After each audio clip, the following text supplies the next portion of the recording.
नमस्कार। देशकाल प्लस में आपका स्वागत है। मैं हूं मुकेश कुमार।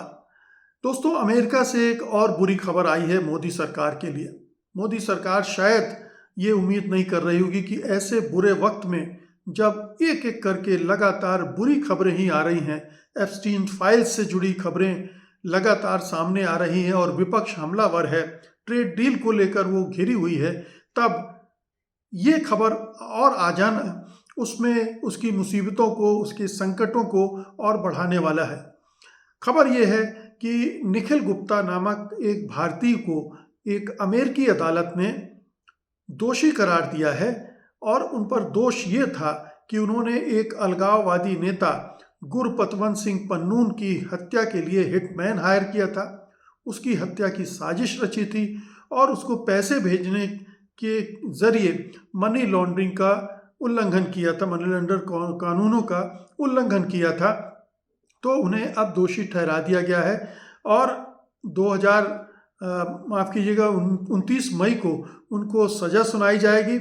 ये सज़ा 40 साल तक की हो सकती है। हालांकि अमेरिकी सरकार ने 20 से 24 साल की कैद की सज़ा की सिफारिश की है, तो कम से कम 20 साल तो होगी ही, लेकिन ये अदालत पर निर्भर करता है कि वो उसे 25, 30, 40 साल कितने सालों की कैद की सज़ा सुनाता है।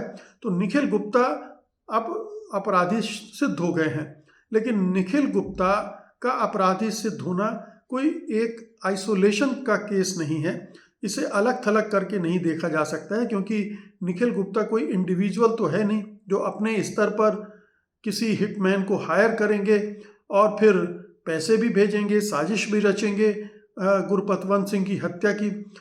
ये निश्चित रूप से भारत की एजेंसी रॉ का इसमें होना, इन्वॉल्व होना माना जाता है कि होगा ही। और इसमें मोदी सरकार और जो हमारे राष्ट्रीय सुरक्षा सलाहकार और 007 जेम्स बॉन्ड अजीत डोभाल हैं, उनकी भी शामिल होने की संलिप्तता की बात कही जाती है। तो ये मामला बहुत गंभीर रुख अख्तियार कर सकता है। हम सब जानते हैं कि कनाडा में तो बाकायदा हत्या हो गई थी हरदीप सिंह निज्जर नाम के एक सिख की, जो कि माना जाता है कि वो भी सिख अलगाववादी थे। और उसको लेकर कनाडा के साथ हमारा ज़बरदस्त कूटनैतिक युद्ध भी चला, जिसमें दोनों देशों ने अपने राजदूतों को वापस बुलाने और बाहर निकालने के आदेश भी दिए। बाद में जस्टिन ट्रूडो के जाने के बाद सरकार बदली और इस मामले में थोड़ा ठंडापन आ गया है। अब थोड़ा रिश्ते सुधर रहे हैं, लेकिन ये एक्सपोज तो हो ही गई भारतीय एजेंसियां और भारत सरकार, मोदी सरकार, कि वो कनाडा में इस तरह के काम करवा रही थी। और यही मामला अब अमेरिका में पकड़ा गया और अमेरिका की सरकार भी, उस समय बाइडन थे और वो भी मोदी सरकार से बहुत खफा थे कि उनकी ही धरती पर उनके ही नागरिक की हत्या करने की साजिश भारत रच रहा है, ये आरोप था। और इस आरोप के बाद अब निखिल गुप्ता की गिरफ्तारी हुई और निखिल गुप्ता को गिरफ्तार करके चेक गणराज्य से लाया गया था। ये पूरा जो मामला ये है कि विकास यादव नाम का एक व्यक्ति भारत की रॉ एजेंसी में काम करता था और बाद में हालांकि उससे मोदी सरकार ने पल्ला झाड़ लिया। और लेकिन कहा यह जाता है कि विकास यादव ने गुप्ता को पन्नून की हत्या के लिए $1,00,000 में हिटमैन हायर करने का निर्देश दिया था। गुप्ता ने फिर एक व्यक्ति से संपर्क किया जो उन्हें लगा कि इस तरह का व्यक्ति है जो हिटमैन उन्हें दिलवा सकता है, लेकिन वास्तव में वो अमेरिका का ड्रग एनफोर्समेंट एडमिनिस्ट्रेशन DEA का एक गोपनीय एजेंट था।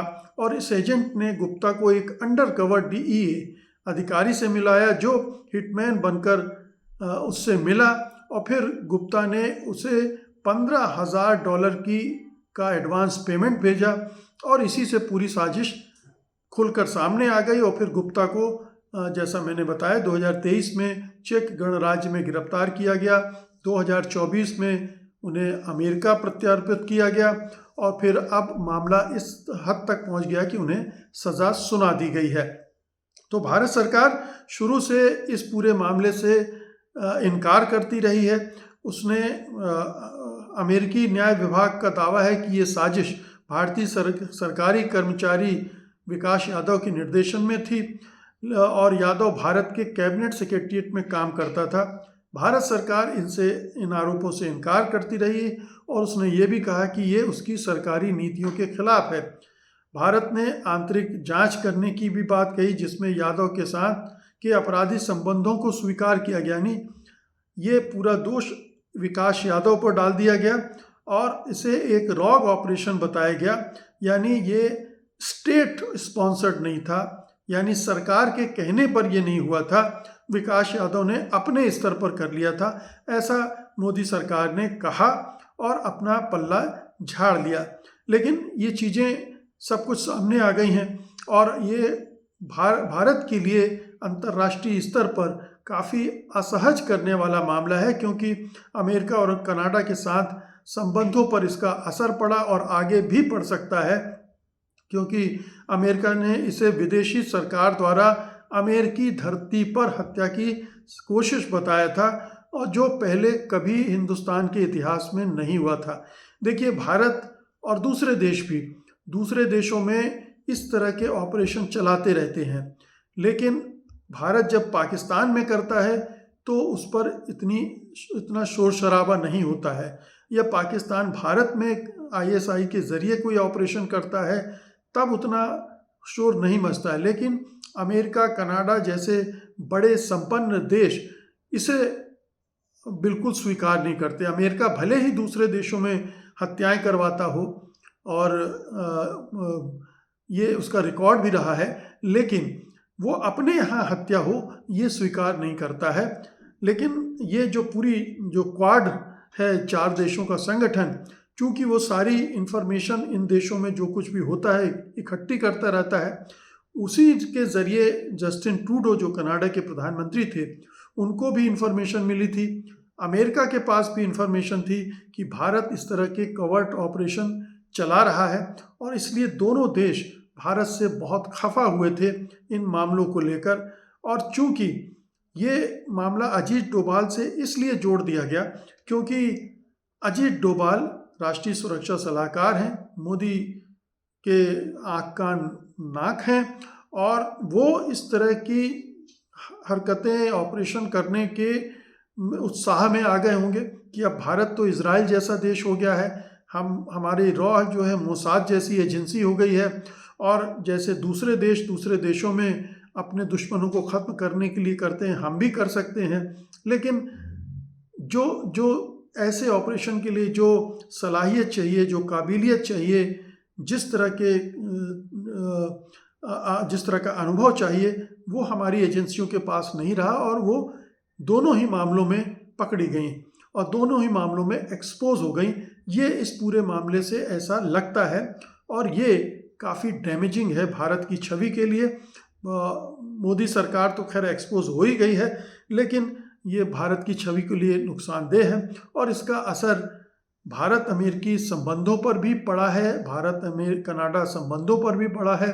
थोड़ा बहुत अब उसमें सुधार की गुंजाइश निकलने लगी है, लेकिन लगभग 2-3 साल तक इसने हमारे संबंधों पर असर डाला, एक अविश्वास का भर दिया है संबंधों में, जिसे दूर करना मुश्किल होगा।